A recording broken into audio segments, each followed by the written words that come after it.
नागपूरच्या मिहानमध्ये वनविभागाच्या परीक्षेत गोंधळ उडाल्याचं पाहायला मिळालं।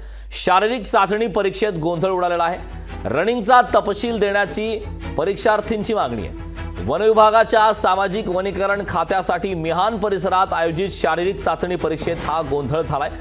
वनविभागाच्या सामाजिक वनीकरण खात्याच्या 275 जागांसाठी नागपूरच्या मिहान परिसरातील मैदानात आयोजित करण्यात आलेल्या शारीरिक चाचणी परीक्षेत 5000 आणि त्यापेक्षा जास्त उमेदवार हे सहभागी झाले होते। शारीरिक चाचणी परीक्षेत उमेदवारांनी केलेल्या रनिंगचा तपशील देण्यात यावा अशी मागणी या दरम्यान परीक्षार्थींची आहे।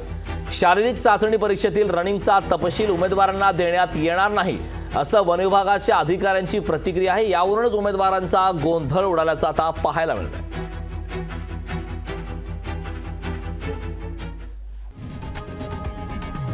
लोकशाही मराठी ऐका, पहा, जागरूक रहा।